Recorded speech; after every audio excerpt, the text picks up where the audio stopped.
welcome to Viewpoints on episode 16, a milestone in the land of internet television. Yeah. I guess. Well, for us. Well, yeah. Anyways. We have got such a jam-packed show this week. There's so much happened. We'll just jump right in, starting with a couple TV shows. First off, The Office. Big post-Super Bowl episode, special guest stars. What did you think? I loved the opening. I really needed that opening. Like, I was just, not having a good weekend, and that opening really, just... The whole thing with Dwight, it was too funny. I was just cracking up. My gut actually hurt from laughing so much. The thing about Dwight is you have to wonder, you think most of the time he gets away with the stuff that he does because Michael sort of has a soft spot for him, and let's face it, Michael's not the best supervisor ever. This is very true. But just one little, thing that got me was how could he possibly do those things that he does, gets called up to corporate, and not get fired?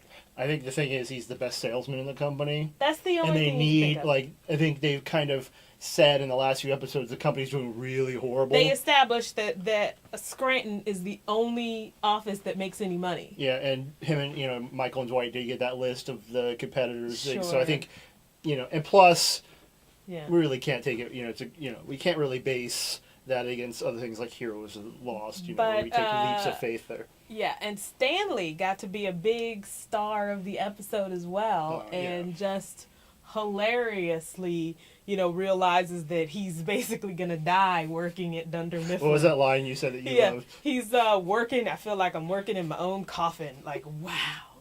And how many of us have had a job where you felt that way? Don't name any names. No. But, and then they worked in the big guest stars, Jack Black, Jessica Alba, Cloris Leachman. Big guest star, ooh. But it was they had a new movie coming out that Andy had downloaded illegally, and it was I thought it was a really genius way to work in the big guest stars, and it didn't seem too distracting to me. I thought that was the weakest part of the episode. Mm-hmm. I thought if they cut all that out, they cut out the stuff with Jim and Pam. We know they're in love. Right. We get it. It would have been a half-an-hour episode. Yeah, you're probably right. And it probably would have been absolutely perfect the way. But if you had just nothing but Dwight acting crazy and Michael being incompetent, you needed something. That's true. Sort of real to balance that out. The other thing I liked is the opening credits. They had everyone in the opening credits. That was great, and I hope that's a regular thing. What does it hurt to do that?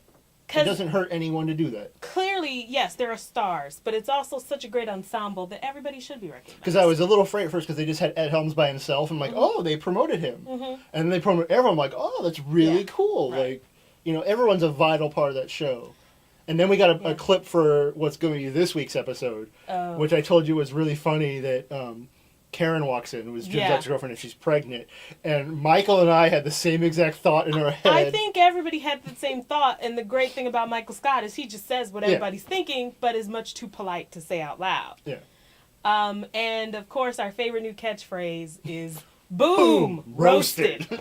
So you might hear that from time to time. That will replace, that's what she said for a while, I think. Yeah, I think maybe we'll put them together. I think it really will. Yeah. Well, from a show that we love into a show that is... we love to hate? Yeah. Okay, we can call it a show we love to hate is Lost. We are basically 3 hours into the new season. Yeah. And I am pretty much almost done with Lost. Yeah. My main problem is we got all these Lost apologists out there that they just will make up any excuse to say, like, oh, it's the greatest episode ever. And I'm like, did we watch the same episode? No matter what happens, they love the show. Yeah. They think it's brilliant. They think it's genius. Dan. And it's just like, come on. You have to admit when the show is not doing good. And it's just like, the show is just, it's gotten so ridiculous. It's almost like a parody of itself now. And it's just not good. I'm happy that they're trying to answer some questions. In their own weird way.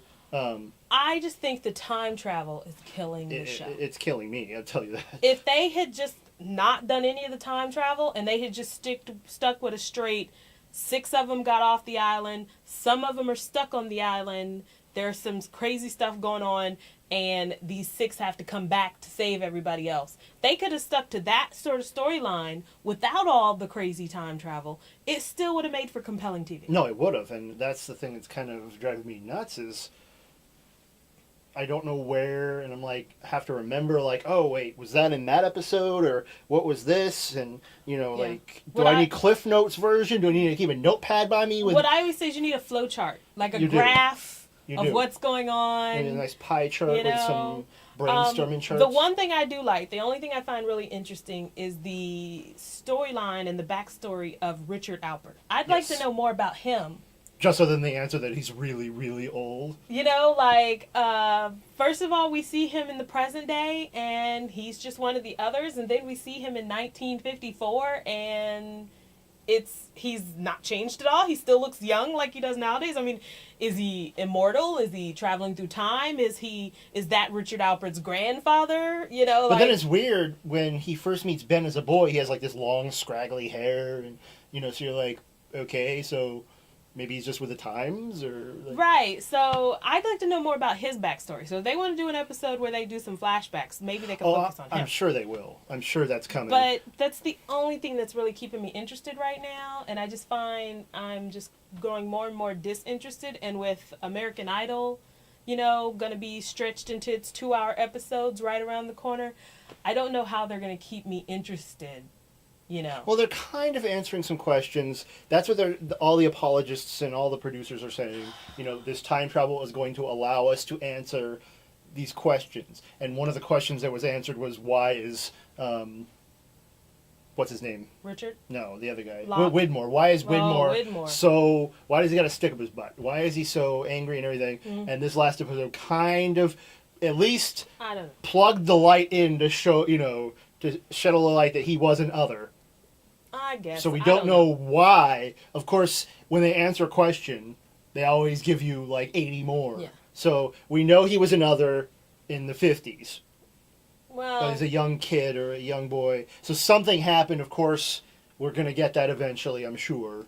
So at least that was answered. At least we know that, Desmond went to him, and we know he's not that evil because he cares for his daughter. He doesn't want his daughter to die. So he's like, keep my daughter safe.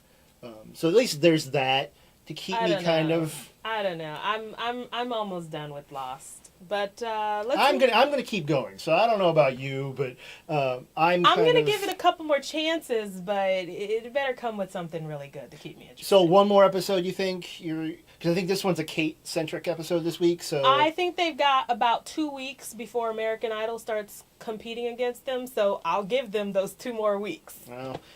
So producers, if you're listening, one viewer matters.